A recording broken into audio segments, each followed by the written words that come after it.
How you guys doing? How you guys doing? How you guys doing? Welcome to another episode of the Church of ACAB.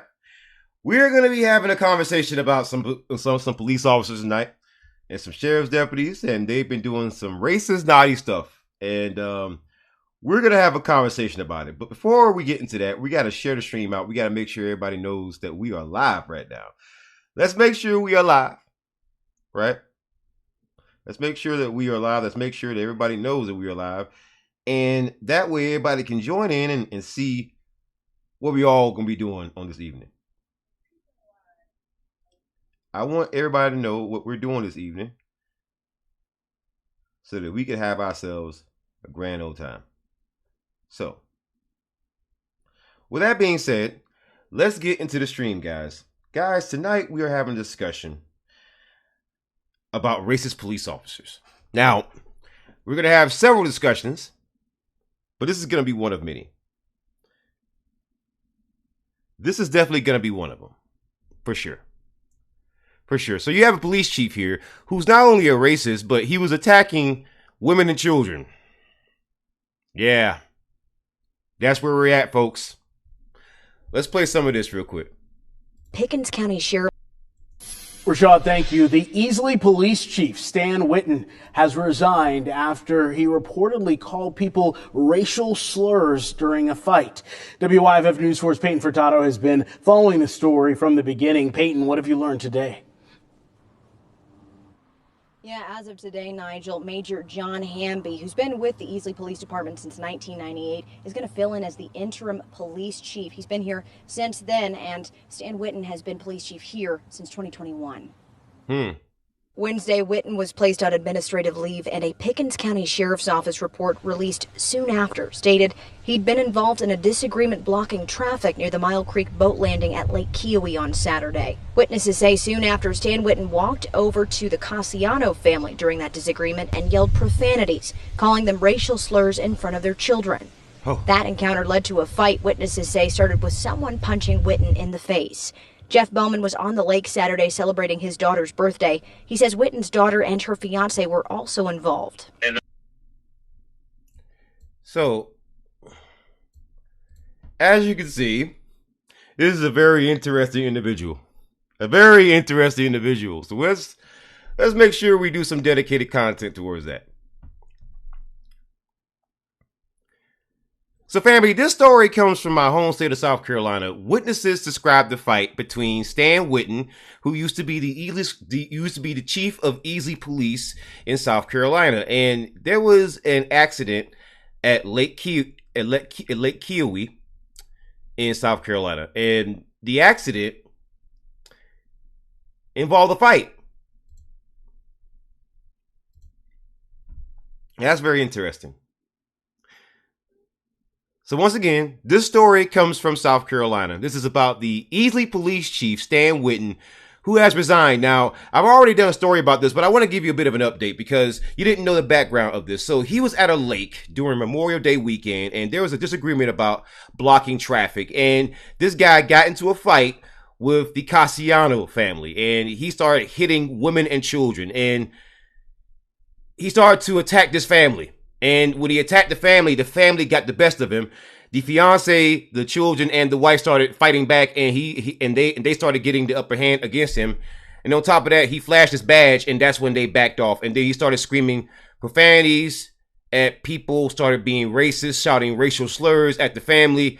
And that's what happened here. And that's why this guy has resigned as police chief in Easley, South Carolina. And it shows you a pattern with law enforcement in South Carolina. I tried to expose the racist, white supremacists in law enforcement, and they've retaliated against me over it. You know, I do my best to expose these stories, but I can only do but so much, right? I can only do but so much. I can only do but so much, man. I can't fight the world, right? Can't fight the world. Can't fight the world, man. But this guy's a racist, and I've already covered this story before, but I just wanted to give you guys an update as to the background of it. Interesting, isn't it? Interesting, isn't it? Wow. Just wow. Let's check into some more stories here. So we have a Massachusetts police lieutenant and Florida officer, Jeffrey Burrell, who has been sentenced to only 2 years in jail and 5 years probation for soliciting a 14-year-old. He tried to pay this person $80 to perform heinous acts. Yeah. That's where we're at with law enforcement, man. That's where we're at with law enforcement. So that's going to be locked behind a paywall.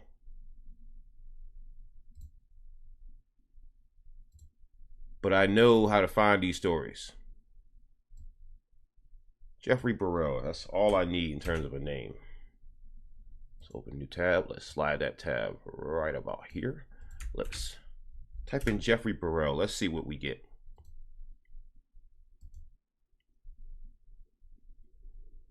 There we go. There's our friend. There's our buddy right there. Our buddy old pal, Jeffrey Burrell. Jeffrey Burrell is a very interesting police officer. I want to get something that's a little bit more readable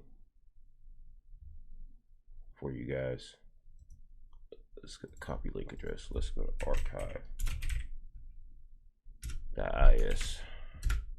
Let's see something that's already been archived. Yes, it was already archived. Good stuff. All right, so let's first of all,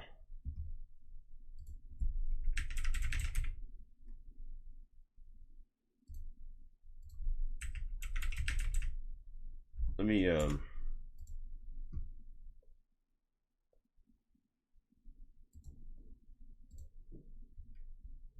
me change my settings real quick because that screen is way too bright.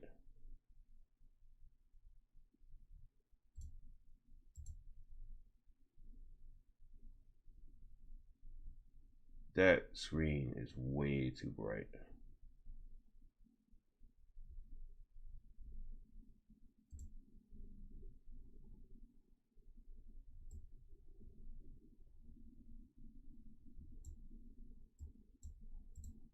There we go. Is that a little bit better, or that's not as better? No, we gotta fix that screen because that screen is way too bright for me. Wow, that screen is really, really bright.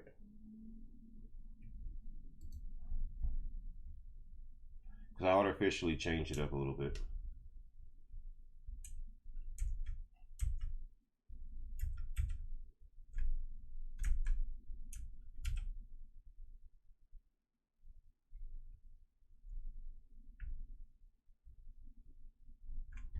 All right, before we continue the show.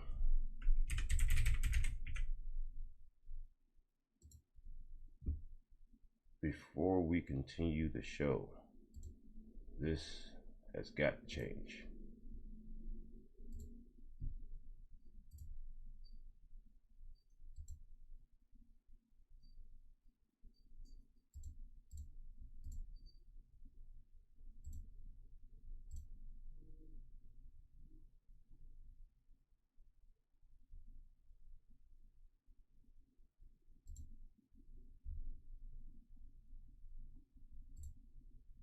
All right, cool. There we go. That's a little bit better for me because that was hurting my eyes a little bit.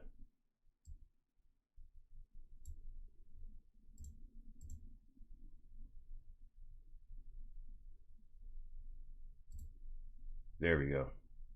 Much better. Much better. Much better. All right, so let's get into the story here, man. Let's get into the story here, guys. This is where we are with police officers, with law enforcement, man. This is where we are with law enforcement. Let's get into the story, man. Let's get into the story here. Let's get into the story. A retired police officer who's a police lieutenant has pled guilty to soliciting someone who's under the age of 18. He tried to pay someone $80 when he knew that person was 14 years old, or at least he thought this person was 14 years old. This police officer, at least former police officer, is Quincy Police Detective Jeffrey Burrell. And he is a longtime police officer who is retired now, but he was sentenced to just 2 days in jail for time served and 5 years probation. That's all he was served when he tried to meet up with someone that he believed was just 14 years old. Seriously. And this man was caught in a sting by law enforcement. This man pled guilty. This police attendant that you see in this picture right here, and he will only serve 2 days in jail and 5 years probation.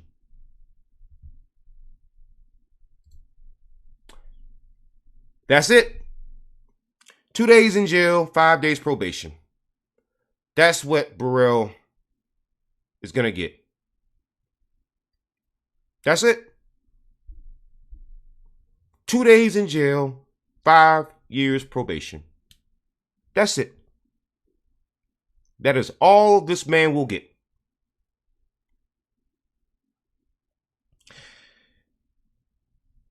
And yet people have the nerve and the audacity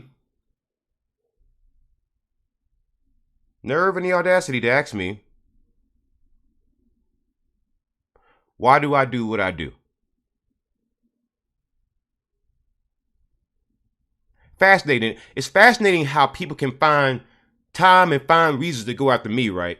Invent reasons. But stuff like this, they don't cover. That is fascinating, isn't it? Fascinating pattern. Fascinating pattern, man. I gotta tell you.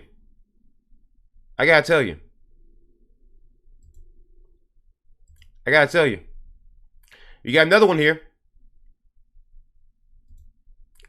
here. This guy. We got another one here, guys. This guy right here. That guy.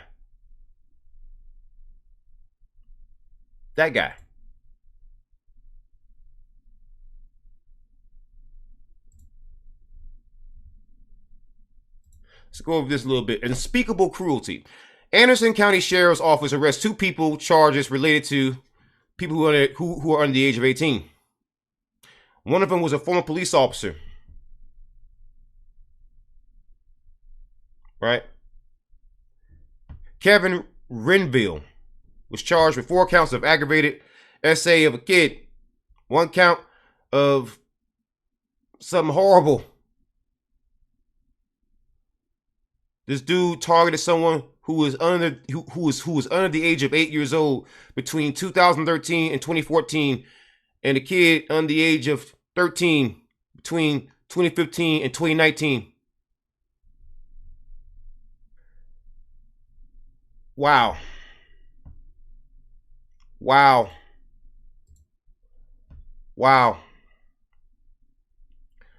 Let's get into the story.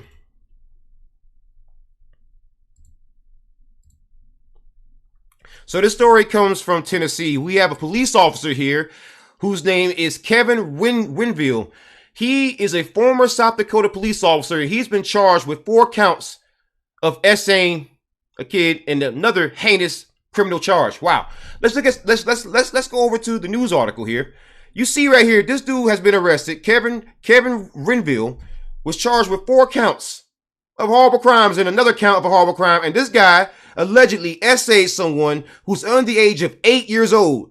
Under the age of 8 years old between 2013 and 2014. And another person under the age of 13 years old between 2015 and 2019. Wow, Blue Lives Matter. Is this your man's? You said it all cops are heroes, man. I gotta say, I do so many stories like this about your hero police officers, Blue Lives Matter. You gotta tell me something, right? Why does it seem like all of you are like this? Why? I mean, good Lord. How many more stories like this do I have to cover before the point is driven home?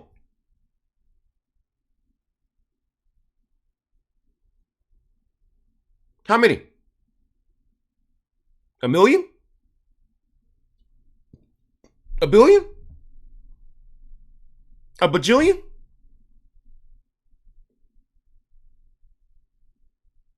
I mean, I gotta ask that question at this point, man. Just seems a little too common to me, man. Right? Right? Let's get into this story here, right? Right here. Let's get into this story here. So, a Ventura police officer arrested by Broward County Sheriff's Office on multiple charges. Wow, it comes out of Florida here. This guy, 31-year-old David Esteban Delgado, was booked into the Broward County Jail on Tuesday night. He faces 2 counts of kidnapping, 2 counts of aggravated assault with a deadly weapon, 2 counts of being armed while engaging in a criminal offense, and 1 count of battery. Wow. Wow. The initial allegations against the officer involved misuse of authority and false arrest. Following the complaint, Aventura Police launched immediate internal affairs investigation and Delgado was suspended with pay. Given that the incident occurred within Broward County's jurisdiction, the Broward County Sheriff's Office Public Corrections Division took over the investigation. The Aventura Police Department has fully cooperated with the Broward County Sheriff's Office to ensure a thorough and transparent investigation. Based on their findings, charges were brought against the officer and he was placed under arrest. Oh boy. Oh boy. Oh boy. Oh boy, oh boy, oh boy, oh boy, oh boy. Let's get deeper into this conundrum. So family, this story comes from Florida. We have a Florida man police officer here. This guy, his name is David Esteban Delgado, and he's been arrested as a police officer by the Broward County Sheriff's Office. And the reason why is because this guy is accused of kidnapping people. That's why he's being charged with 2 counts of kidnapping, 2 counts of aggravated assault with a deadly weapon, 2 counts of being armed while engaged in a criminal offense, and 1 count of battery. This guy allegedly misused his police authority and engaged in a false arrest. And he was passed over to the Broward County Sheriff's Office and they arrested him. And he remains suspended without pay until further notice. Oh man, Blue Lives Matter. Is this your man's? You said that all cops are heroes, man. I don't know if cops who kidnap people is what you would call a hero. Just saying. Just saying. Just saying. Just saying, Blue Lives Matter. Don't seem very heroic to me.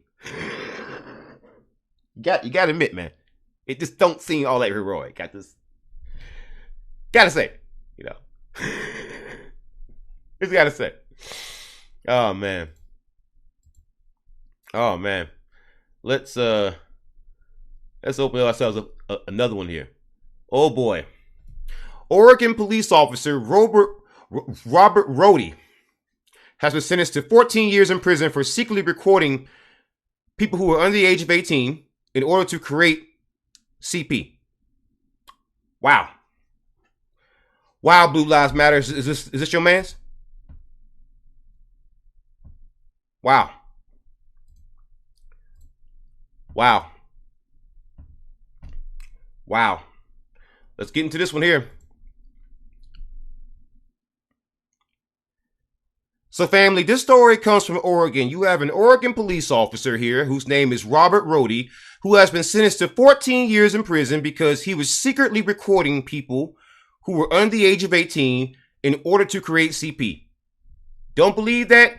Here are the documents from the DOJ, the U.S. Attorney's Office. Former federal law enforcement officer sentenced to 14 years in federal prison for transportation of CP. Once again, this man's name is Robert Rohde, Robert Rain Rohde to be exact, and he was sentenced to 168 months in federal prison and 10 years of supervised release after he gets out. Wow, Blue Lives Matter. Is this your man's? Is this your man's, Blue Lives Matter? You call people like me who criticize police officers criminals, and yet it seems like all the criminals who shouldn't be trusted around children are people like you. I've never been accused of anything like this, but so many of you are. Just saying. Just saying. I mean, am I wrong? Hey, guys, stop me when I start lying. Stop me when I've lied.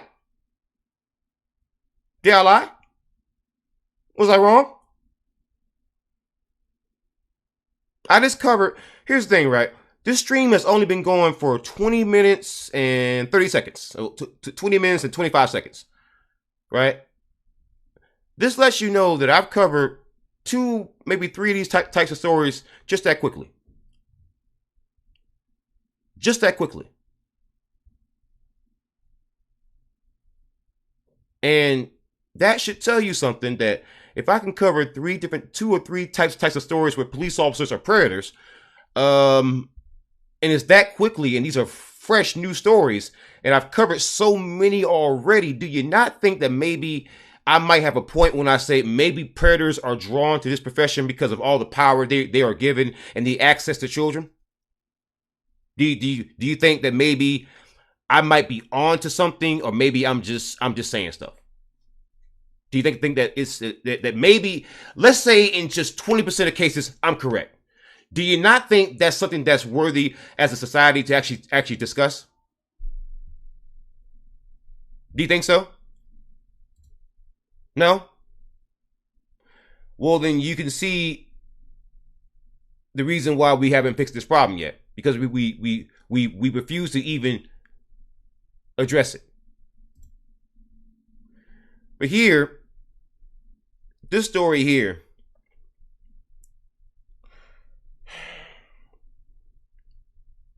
let's get into the story here.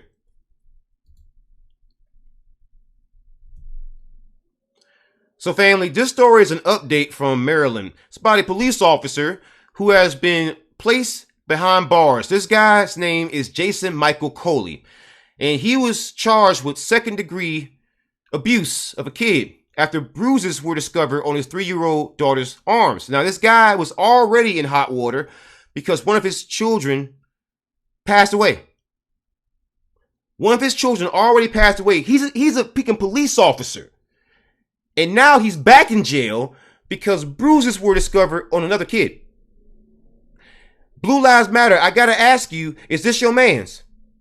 Is this your man's? This man's 6-month-old daughter is gone. And now he's back in jail because the other daughter, the other child, has been harmed. Why is this man not in prison? Why? Why is this man not in prison? Why? Simply put, this man should be under the prison. Under the prison. Under the prison. Period, point blank in the story. Period, point blank in the story. But here goes some more stories here, man. One more here. Right? No, that's not the one I wanted. I'm going to get into the other ones next. I'm going to get to the other ones in another stream. But this one here is about cops. Right? Let's get into the story here. We're going to get into a deeper one here. So family, this story comes from Sacramento in California, right? So let's get a little bit deeper into this story here.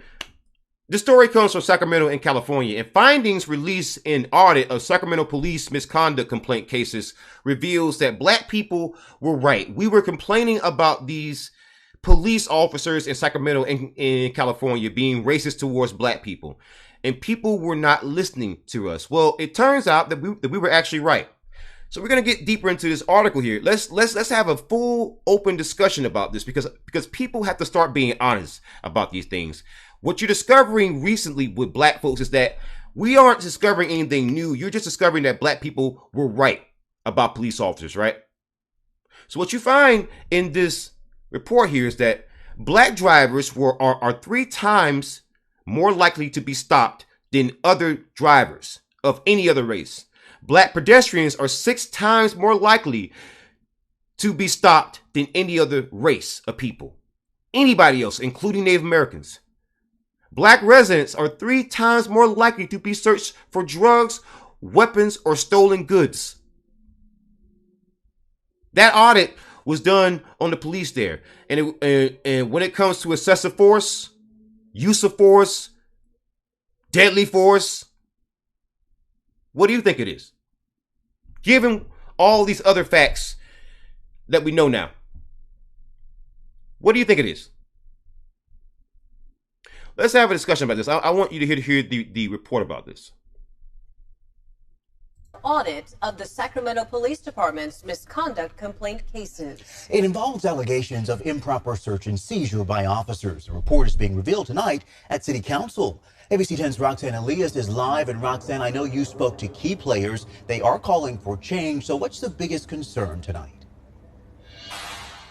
They are, Chris. Those key players say that the Black community is more often than not in these findings in this audit. It clearly shows that. That's what they're saying.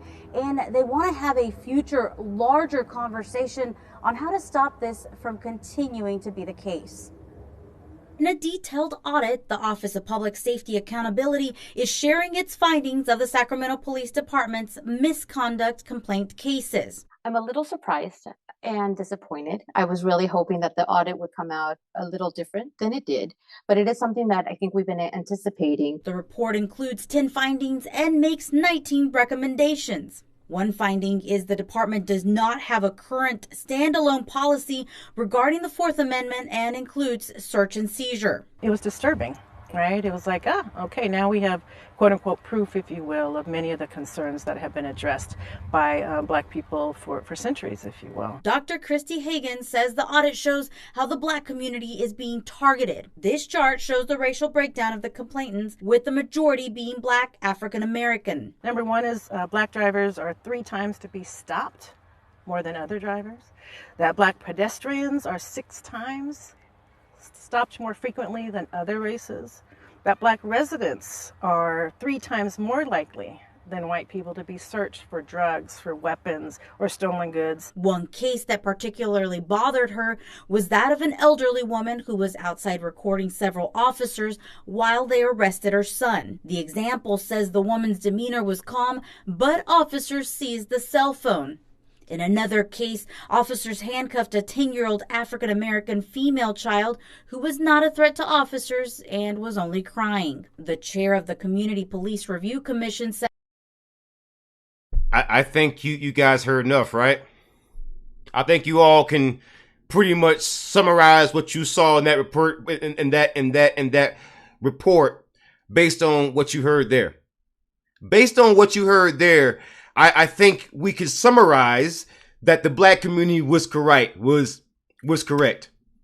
You know, based on what you heard there, the Black community was correct. We've been saying this stuff. We've been telling you this stuff. And when it comes to Tyree Nichols, George Floyd, so many other cases, you're not discovering anything new. You're just hearing what we've been saying and what white America in particular has been silencing, ignoring, and gaslighting and projecting upon us as victims, victim blaming. Instead of addressing the police officers, you engage in victim blaming. Well, what were you wearing? What were you doing? Does he have a record? Instead of you addressing police brutality and police violence, you will deflect. What about Chicago? Even if a person is harmed by a police officer in Alaska, you're going to mention Chicago. As if Chicago and Alaska have anything to do with each other. Because that's what you do. You really care about Black people. You do something about Chicago. Is Chicago where most Black people are in the first place? So let me get this straight. If a Chinese person is harmed here, do they have to solve all the poverty in China to be able to complain? Suppose Native American is harmed. Does he have to solve all Native American alcoholism and poverty in order to complain? Suppose something happens to a white person. Do they have to go and solve all the problems in Appalachia in order to complain? That is not only a stupid concept, it is a beyond stupid concept. And everybody knows it. Everyone who engages in it is a racist, and everyone knows that. But cases like this, Sacramento, Minneapolis, Louisville Metro Police Department in Kentucky, and so many others are showing you nothing new. It's showing you that going into the future, when black folks state something repeatedly, how about you get over your white rage, denialism, gaslighting, and nonsense, and listen. Because all it's done is cause further division, further anger, and it's just costing you money in police misconduct settlements and lawsuits. You gain nothing from white supremacy. You gain nothing from that. Nothing. You have everything to lose from it. And your country can't lose much more.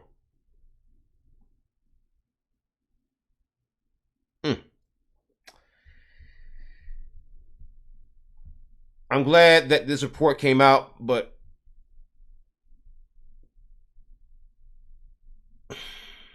it's not like it's exactly a win to say that, hey, we told you so.